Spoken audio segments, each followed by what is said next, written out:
કંઈ દેખાતું પણ નથી, એટલી બધું ડબરી ઉડે ધૂળની. કામ ચાલુ હે, જોવો તમે. વરસાદની વાત જોઈને ઉભા હતા ભાઈ કે વરસાદ આવે ત્યાં સુધી આટા ફેરા કર્યા ભાઈ.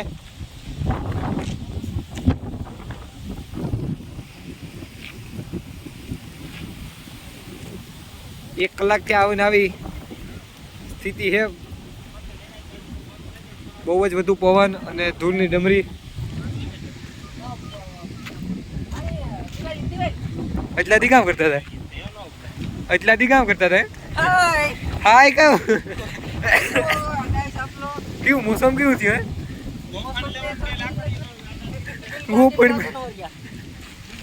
લ્યો વિડીયો બંધ ના થાય છે, વરસાદ આવે ભલે નુકસાન થાય, બાકી આ વિડીયો બંધ કરવા નથી આપે. જો ભાઈ એટલી નુકસાન થાય ને યાર, વિડીયો ક્યાં ઉતારા? मौसम तो जो દિલ ગાર્ડન ગાર્ડન હો રહા હે.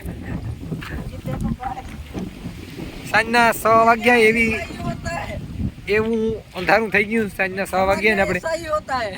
લ્યો અને મજા આવે. हेलो जे नदी में नावा जम बस बाकी भाई टूटे हेठो पड़े કથે આસીન તૂટે કો ऊपर जो नहीं વાયર જો તૂટીને ગયો નીચો. उमा हलवाना जो જો કેમ ધૂળની ડમરીઓ. પાછળ હાલત જો બધી રેગિસ્તાન કેમ હોય. અને આ એ માટે લગાડેલું હોય ભાઈ. રોટાવેટર રાખવા ગયો તો આજે ડ્રાઈવર સક્કર મારે વિડીયા ઉતારે એવું કામ કરે, જેથી મારે આજે ટ્રેક્ટર રાખવા જવું પડ્યું હતું. બાકી ધૂળ એક નંબર ઉડે. ઘણા બધા ખેડૂતોને નુકસાન પણ થશે.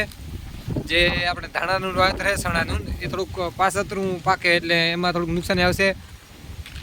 હજુ 30% આજુબાજુ બાકી હતા ભાગ કાઢવાના. આપણે નથી કે આપણે ખુશ થઈ ગયા વિડીયામાં, પણ ખાલી 2 મિનિટની મસ્તી હતી. જો કેમ બાકી ગાજે.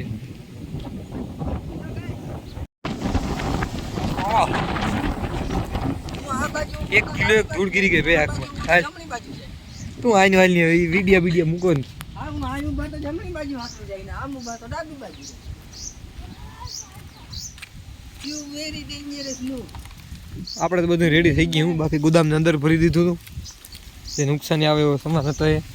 બાકી આપણે બાજરીનું વાવેતર એમાં હાલમાં અત્યારે નુકસાન નહીં થાય એવું લાગે.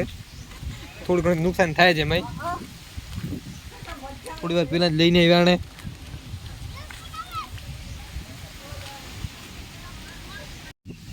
લાલપુરના આજુબાજુના ગઈકાલે વરસાદ સાથે કરા પડ્યા હતા. આપણે નહોતો વરસાદ, અને એથી ઘણી બધી નુકસાની પણ થઈ છે. ખાસ કરીને જે ધાણાનો પાક હોય એમાં થોડીક વાર લાગે. આપણે કપાઈ ગયા પછી પણ થોડાક ટાઈમ માથે એને સુકાવા દેવો પડે, કારણ કે ન નીકળે. હાલમાં પણ ઘણા એવા ખેડૂતો છે આરામથી ઝડપ આજુબાજુ હશે આની ઝડપ થઈ જાય. સ્પીડ છે બહુ જ વધુ પવન છે. જો તમે ડરલેમાં માથે પડીએ.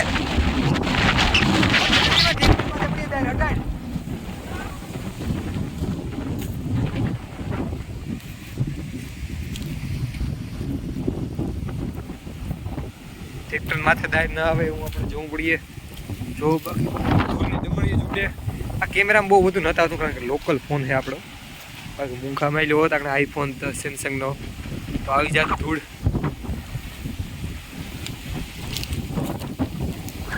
એવું લાગતું નથી કે વરસાદ આવશે. સાટા ચાલુ હોય અને પવન પણ ચાલુ હોય. માણસોને જ નુકસાન નથી થતી. જો પવનના લીધે ચકલીનો પૂટો પડી ગયો, ક્યાંથી આવ્યો મને નથી ખબર, પણ ઉપર તો કાંઈ એમનો મારો પણ નથી.